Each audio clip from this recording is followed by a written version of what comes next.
Yeah, that's right, Alex. I am here at the Cal Hendrick Watch Party, and that's because I'm going to welcome in the unofficial new mayor of Odessa, Cal Hendrick. And Cal, obviously, like I said, the unofficial results look good in your favor. Tell me how you feel about that, the emotions, kind of what's running through your mind right now. Well, first of all, I want to say a gigantic thank you to my wife, my kids, my mother, all my friends and family. Now, Sheriff Cleveland told me that the U.S. Border Patrol agent who was badly hurt in last night's tornado is now in stable condition, and others that were injured have been tended to as well. Local U.S. Border Patrol here in Sanderson and surrounding counties and cities all pitched in help last night and today. Once again, just showing the West Texas is resilient, and West Texas obviously all in together. Reporting in Sanderson, Tyler Dupnick, News West 9. Yeah, Alex and Crystal, I am walking here on the hallowed grounds of Fort Davis National Historic Site, and there's so much history here, ranging from the enlisted men's barracks all the way to the officers' private offices, which I have over here. And with a history that dates back a century ago, before the Civil War, this fort is truly unique. I think I know the answer to this one. You touched on a little bit, but are the bad guys going to keep on losing in Midland County? They're not even in the game. Yeah, don't even come in the game because you're going to lose Midland County. We're going to stick close to the law. We're going to fight crime like we have been. Sounds good. Well, thanks for the time, Sheriff Kreiner. Congratulations on the victory tonight. Yes, sir. Thank you so much. Yes, sir. Thank you. Sheriff Kreiner. And good evening, Crystal. Here this afternoon in the 161st District Court, the prosecution brought forth a strong testimony from Dr. Luisa Flores, the forensic pathologist who performed the autopsy on the boy's body. Remember, as you get in your vehicle, grab your seatbelt, click it, or ticket. The life you save might be your own. Reporting in Midland, Tyler Dupnick, News West 9. Crystal, no cause has been determined yet, and thankfully no one was injured. Hats off to OFR and the rest of the volunteer fire departments who all responded today to the scary situation. Reporting in Odessa and Northwest Hector County, Tyler Dupnick, News West 9. Tyler Dupnick is with us tonight. Tyler, I'm curious, how would that help us here in West Texas? Yeah, Alex, it's expected to help our area quite a bit, and we'll go ahead and pan over to the Texas broadband development map here. The blue color represents high speed. You see it's blue in Dallas and San Antonio and Houston, or Austin, and out in Houston as well. Yellow represents underserved, but as you can see, there's no red from central part of Texas out east. The red represents unserved, slow speeds. There, see all three colors sprinkled in the Permian Basin. Now, this amendment will look to change that and help improve lives. Now I've got a pair of safety glasses from Discover Odessa. Safety glasses like this will be needed, and they'll be provided here at this event because at around 11:45 when it all goes down, you'll be able to put these on, look up at the sky, and witness something truly unique. Salted caramel blondie from the LHS Culinary Arts team. Here we go. Oh, you're backing up for a sandwich? Yeah. Fantastic.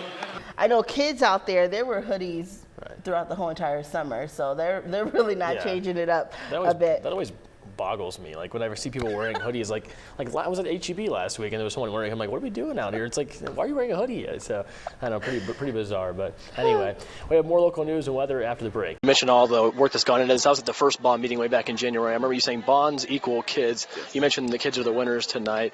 I mean, how exciting should they be if they're watching that home with their parents right now about what their future looks like with ECISD? They should be thrilled, as should their parents who will be supporting their journey through school. We should have a parade if Bryce Hoppel wins a gold medal out there in Paris. You hear that, Midland? Let's do it. If he wins it, yeah, why not? Parade. And you know what? News West 9, because we're the home of the Paris Olympics, we'll broadcast that live. Thanks for joining us tonight on News West 9. We'll see you tomorrow morning on Sunrise.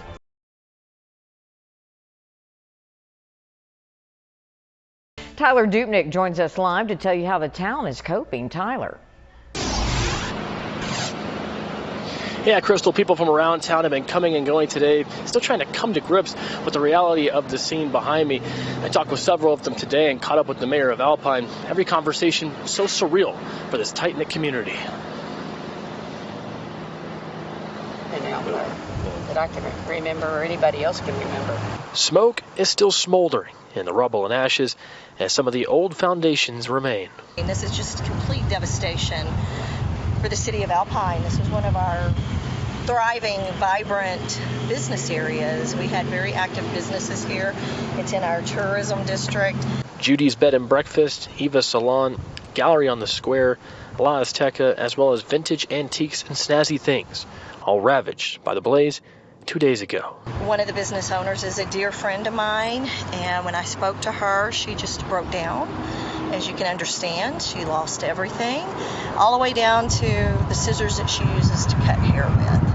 and it's devastating because she had been in that location for decades. Alpine Mayor Catherine Eves says the building was over 100 years old. One local telling me it was the heart of town. I spoke with the owner of Vintage Antiques who watched as her store went up in flames in a matter of about 7 minutes on Sunday. She was able to save some paintings before it crumbled down, pieces for her friends, lifelong Alpine residents, Pam and Ken Kloss. It's just really sad. It's history. It's gone.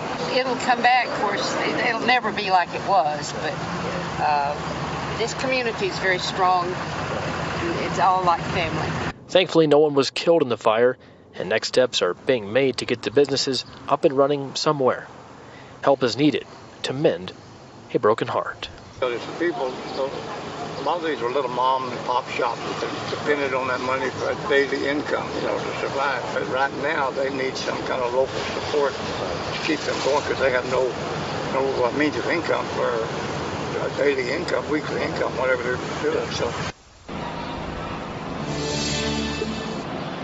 Now, there is a fundraising event called Working Together Wednesday happening tomorrow night at Javelina's on Holland Gift Shop, just down the road here on Holland Avenue from where I'm standing right here. And Trans Pecos Bank has also opened up a fundraiser with Alpine, Historic Alpine Incorporated. A lot of this information can be found on Facebook, and of course we'll have it on our website at newswest9.com and on our Facebook page later tonight as well. Community support, Crystal, to help these folks out in such a time of need. Reporting in Alpine, Tyler Dupnick, News West 9. Good evening, Crystal. Earlier this morning on this Diamondback site behind me, we heard from House Speaker Mike Johnson and Representative August Pfluger on challenges that the energy industry is currently faced with and solutions that they are bringing to the House floor. On Monday, the fight for American energy independence continued. Energy security is national security. In the heart of production for America and a global leader. The Permian Basin is so critically important to us. It's a tremendous blessing for us as a nation to have this resource and to have the technology and to be able to explore and use this resource as we are is central to our strength as a nation. Speaker of the U.S. House Mike Johnson and Congressman August Pfluger toured this rig and spoke with Diamondback employees. Those conversations helped tie into legislation that will be voted on this week in the House. These bills will include these: support fracking, H.R. 1121, oppose a carbon tax, that's House Concurrent Resolution 86, the decrease fees on oil and gas producers, H.R. 6009, expedite the permitting processes, H.R. 7023, and denounce Biden's anti-American energy policies, House Resolution 987. Congressman Pfluger highlighted their current reality. We face challenges in the political climate that are literally unparalleled in the history of our country.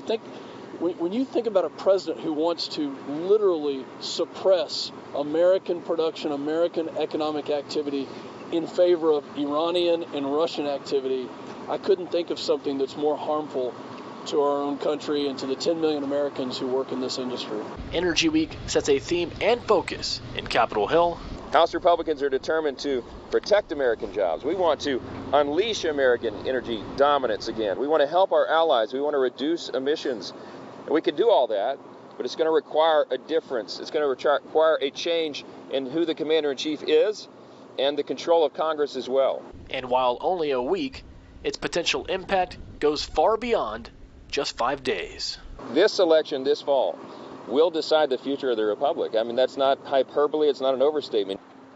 Now, Crystal, both House Speaker Johnson and Representative Pfluger echoed that the Permian Basin was the perfect spot to kick off Energy Week as their energy policy efforts take another step forward in this election year. Reporting in Odessa, Tyler Dupnick, News West 9. A memorial service was held for him today. Tyler Dupnick was there and has the story. Tyler. Crystal, it was a somber and special memorial this morning.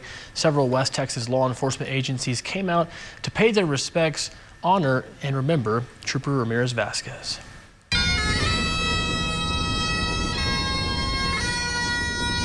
I believe everybody here was gathered with a heavy heart. We lost one of our brothers. On Tuesday, a final send-off for Texas DPS Trooper Kevin Ramirez Vasquez. He started off in the U.S. military, the Army, then he was a National Guard, and also, obviously, Texas Department of Public Safety State Trooper. He was a young man. His entire life at 25 years old was dedicated to the service of this country and the state of Texas. DPS Sergeant Stephen Blanco says Odessa Police and Midland Police handled honor guard duties, with Midland County Sheriff's Mounted Patrol on hand too. It was great to see everybody come together to honor his sacrifice. Law enforcement family grieving together, including Odessa Police Chief Mike Gerke. With this trooper, obviously with DPS, and he comes out to West Texas and helps support us and helps protect the people of West Texas. Man, that is truly a life of service. And God bless him and his family for that. Definitely. I guess if there's one thing you could say to him, what would that be? Thank you. Yeah, absolutely, thank you. A send-off and also a reminder for drivers in the Permian Basin to pay attention. Our first responders are in those crash scenes, and whether that's fire, EMS, law enforcement, our TxDOT workers, and our record companies. They're all working together to clear these crash scenes, and they all have families. They all want to go home at the end of the day. So please put those phones down. Please pay attention on the roadway. Trooper Ramirez Vasquez was flown home to the Houston area after the memorial. If you want to donate to his family, just go to helpahero.com and hit the donate button. You'll see his picture come up on the screen. All of the money raised goes to his family.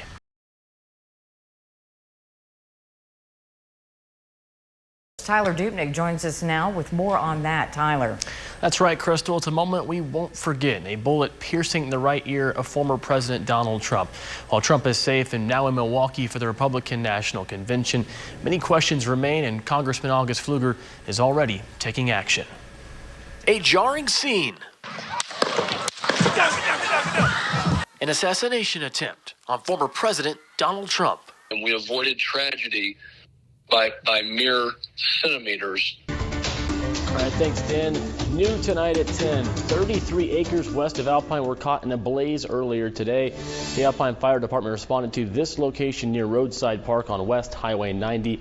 Texas Forestry Service and the Marathon Fire Department helped AFD stop the growth of the fire in the rough terrain. At this time, the fire is contained. Air support determining that no other fires were spurred by this one.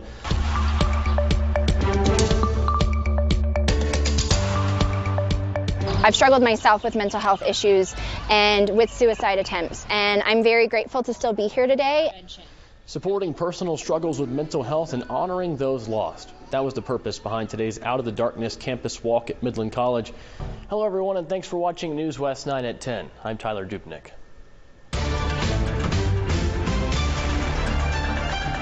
Tonight at 10, we start with the fallout from President Joe Biden announcing in a letter posted to X this afternoon that he is stepping aside from the presidential race.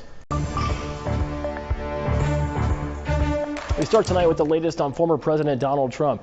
Trump says he was shot in the ear at a campaign rally in Pennsylvania today. As these Olympic Games in Paris approach the finish line, it's time to turn the page on another chapter of Olympic history. Yadi Schwartz has a first look at LA 2028, where preparations are already underway. Now, Jordan, this Christmas was one where staying cozy inside was a good call, right? Absolutely, Tyler. And you know what? It's still pretty chilly out there. Well, after today, Andy, I'm sure that extra hour of sleep looks pretty good tonight. What kind of activity are you tracking right now and into tomorrow? So I'm tracking some sleep tonight. Might be ahead of our next system. Yeah, sounds Who good. knows what to expect with that? Yeah, right. The next system comes next year, so we'll worry about it when we get there. All right. Well, thanks for joining us tonight on News West 9 at 10. We'll see you tomorrow morning on Sunrise. Merry Christmas, everyone. Merry Christmas.